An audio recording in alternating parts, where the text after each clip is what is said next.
Have you ever landed on a grass strip before? Chances are you've practiced soft field technique on pavement, but have you actually done it on grass? Well, today I'm going to show you some tips and tricks I've picked up along the way. My name is Gavin Rice. I'm a flight instructor and outdoor enthusiast. Ride along as I share my passion and what I've learned in aviation.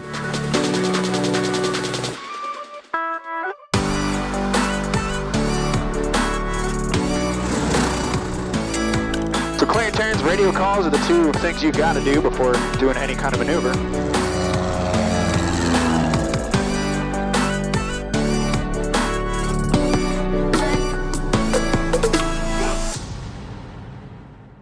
Before you head out to your first grass strip, there's a couple of extra pre-flight considerations. Just like going to any other airport, you're going to want to check NOTAMs. For a grass strip, NOTAMs might indicate if the field is soft or if the airport is closed altogether due to wet conditions. If you know any pilots who have gone to the airstrip in the past week or so, be sure to reach out to them and see if they have any updates for you. And if you still don't know the conditions of the airfield, reach out to the airport manager. Their contact info can be found right in the chart supplement with their phone number listed. A lot of cases, these airport managers are the ones who mow the field or at least tend to it, so they're going to have a pretty good idea of what the conditions are like. This next tip is going to sound pretty obvious, but if there's been a lot of rain recently, you probably shouldn't go out to that strip. If you don't know if there's been rain or not recently, go to www.wonderground.com and search the recent weather conditions. Beyond weather, another tip to consider is weight and balance. Just because your aircraft is within limits doesn't mean you should necessarily go. A heavier aircraft would easily get stuck in the mud versus a lighter aircraft. As you approach the field, you'll notice that most grass strips will not have any kind of ATIS or AWOS to get your winds and altimeter setting, so you're going to need to get information from a nearby airport. If there aren't any nearby airports, use the lakes around you or find any smokestacks to give you an indication of where those winds are coming from. My last pre-landing tip is to conduct a low approach. This will give you a good idea if it's safe or not to land. Sometimes when you're at pattern altitude, you can't quite tell the length of the grass or if the field is wet or not. So do that low pass, give a good last look before making your first grass landing. Alright, that's enough of me talking. Let's get in the plane and start practicing some of these takeoffs, landings, and taxiing on grass. Now let's be honest, this Cessna is not designed for the backcountry. With these stock tires, it can handle a well-groomed grass strip. If you're looking to go in the backcountry, I'd recommend a different aircraft. All right, as we set up for our approach, entering the traffic pattern normally as you would do is really important. Everything through the approach is going to be essentially just as normal.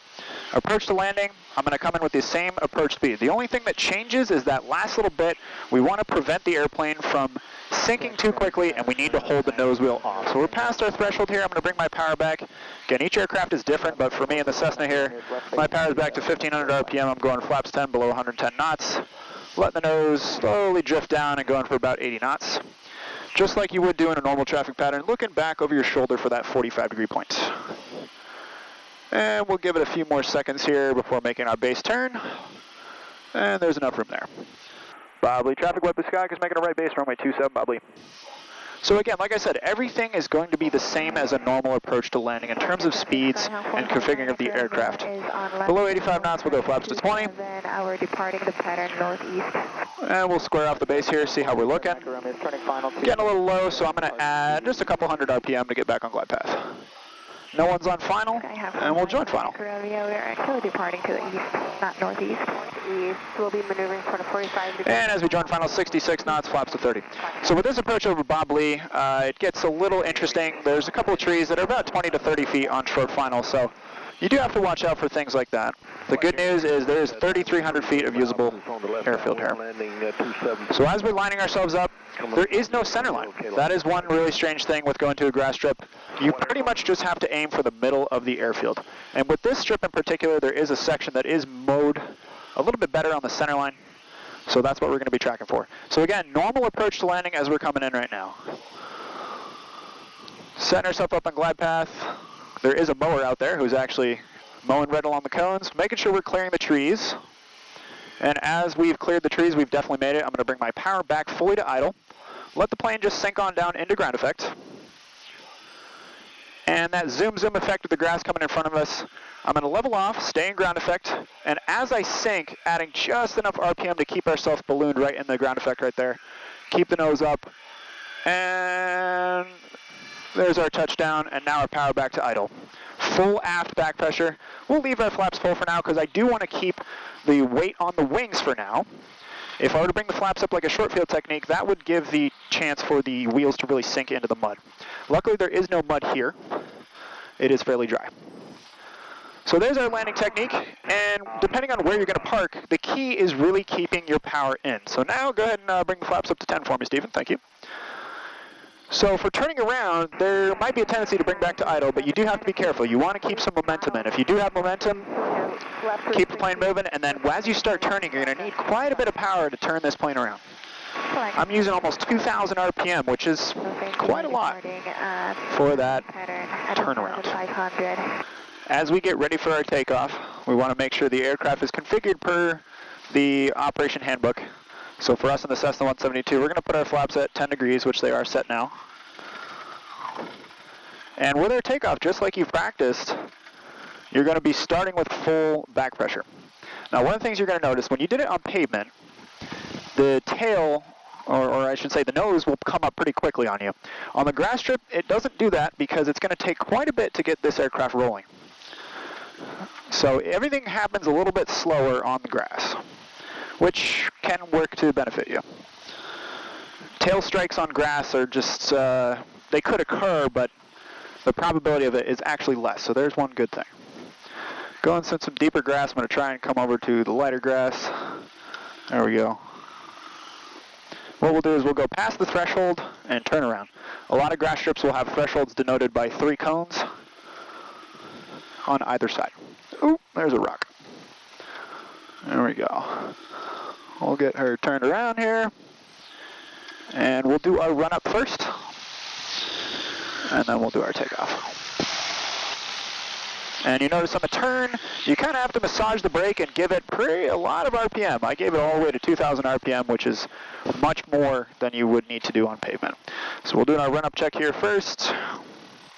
Alaska traffic, Archer 927 golf, 10 miles to the northeast. We'll be maneuvering for a 45-degree left downwind for runway 27. Alaska traffic. All the instruments are looking good. We'll do our idle check now. And she's working good. We're about to take off, so I'm not going to lean it out. Flaps are set to 10. We got trim the takeoff, fuel select valve. All of our lights are on as required, and we're ready to roll. You good? Verified. Alrighty.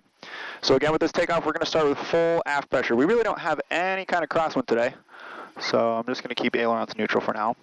It's going to take quite a bit to get the aircraft rolling. There's 2,000 RPM. Now it's rolling.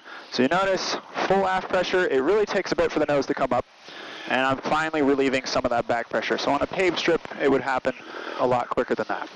So a couple bumps here in the beginning, but really just keeping that nose wheel off the ground. As we're barreling down the runway, airspeed is now alive. And one of the things we're going to notice is we're going to stop feeling the bumps. That's how you know that you are now airborne.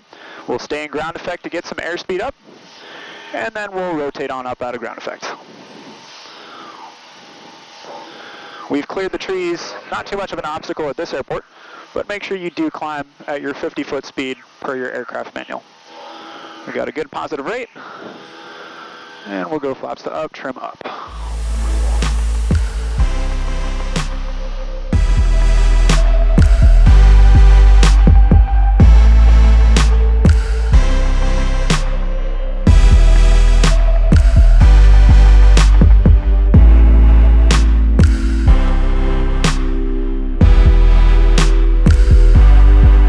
I hope you found these tips and tricks helpful, but if you have any questions or comments, be sure to leave them below. Until then, fly safe. I'll see you on the next one.